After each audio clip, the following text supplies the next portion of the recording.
Hello, Christopher Brent here, coming to you today with a musical podcast on the subject of recovering from a bad performance. So, if you've given a bad performance that you're not proud of, that you're feeling awful about, just know that there is hope. I don't want you to feel lost.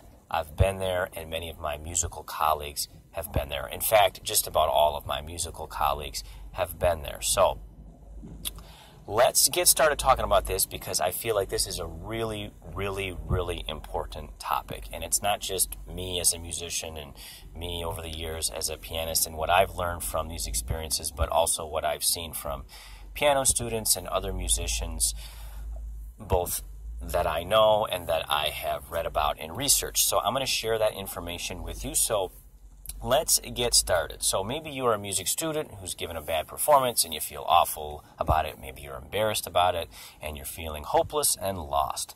So let's talk about what you can do to learn from the experience and how you can recover. So one thing that will help, I know, is time, right?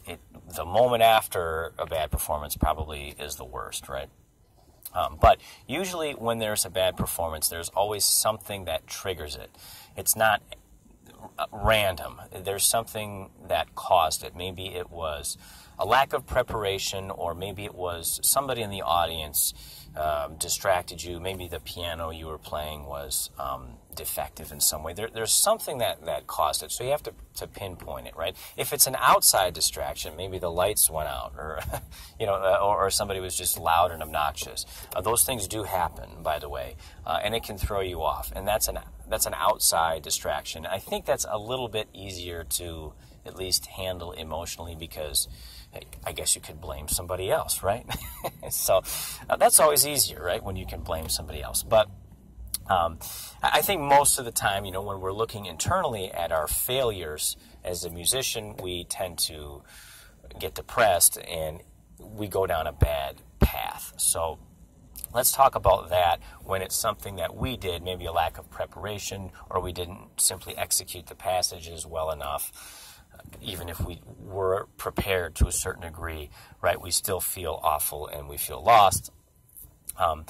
If it makes you feel any better, to some degree, just know that the best musicians in the world have been through this. They've given bad performances. I could tell you when some of the great pianists have given bad performances, but I'm not going to go and do that specifically and talk about, this concert on this day, so-and-so, had memory issues or something like that. Even though I could probably, point out specifics and whatnot, but I just want you to know that every musician has been through this, so don't get caught up thinking like, maybe, Wynton Marsalis never had a bad performance and I did, so I'll never be any good. Or maybe you think, Yevgeny Kissin or Lang Lang or Horowitz or something never had a bad performance or never hit wrong notes like I did or had memory lapses like I did, so I'm, never going to be any good or something. It's easy for that demon to grab a hold of you, and it's just simply not true.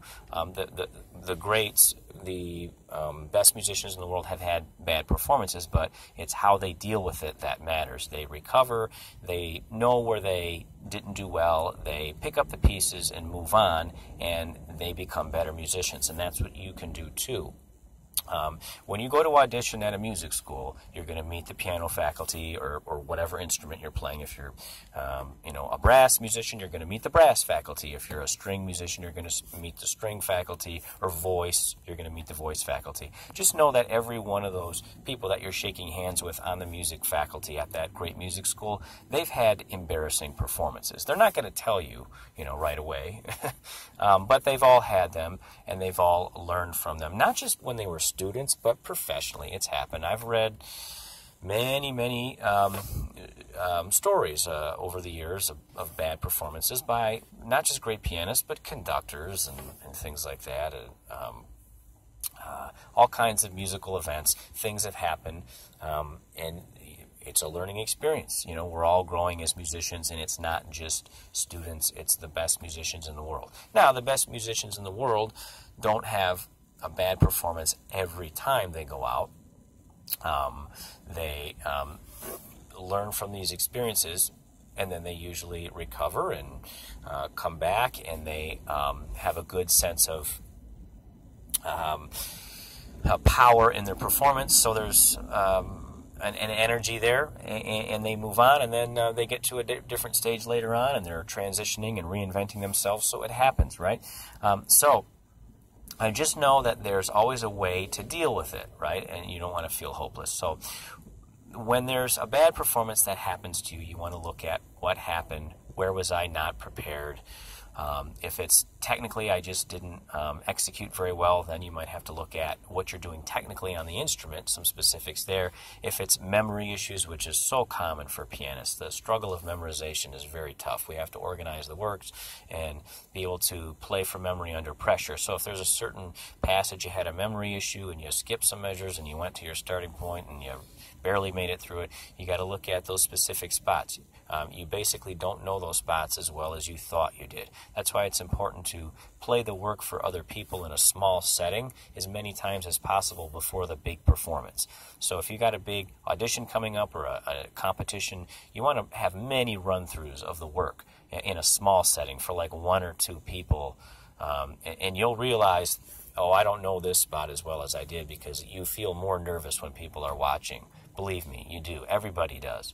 So you have to see how the work feels, because usually the spots that are less secure are going to be worse when you're playing in front of other people and you're feeling that pressure. Then you say, okay, I didn't know measures 15 and 16 or whatever it is very well. I'm going to go back and I'm going to work on those. Maybe I'm going to play it slow. I'm going to separate the right hand from the left hand and rework this. Maybe I'm going to analyze the theory of it so I can get a better understanding from memory what's going on. You got to do those things, right? You shouldn't have the work be, like if you're playing an audition, it shouldn't be the first time you play that work in public. So you want to look at how you're preparing and better improve that.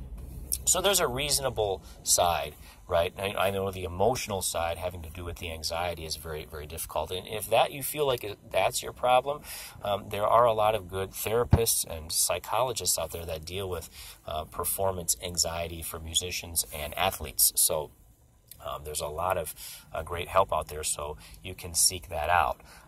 Having a clear goal in mind of how you want to perform your music is important, and maybe this is an area where you're lacking. You have to say, okay, I'm going to play this particular work with a good sense of dynamics. I'm going to play it with a good sense of expression and romanticism. You have to have a definition when you go to play. If you don't have that, it's easy to just give a kind of a dull performance. Maybe you want to be a scholarly type of musician.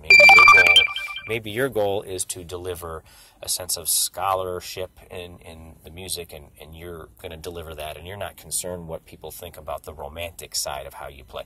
That's actually good to have. That sense of definition is important psychologically and musically. So you got to have that in mind. So it's a combination of preparation and definition as an artist, and looking at what went wrong, because it's not random. When you give a bad performance, it's usually not a random thing, right? It's usually something involving how you prepare. So you can look at that, identify it, and go in attack mode and get out of this hopeless land, which I know is not easy to do emotionally. Sometimes with time, I know it's going to help.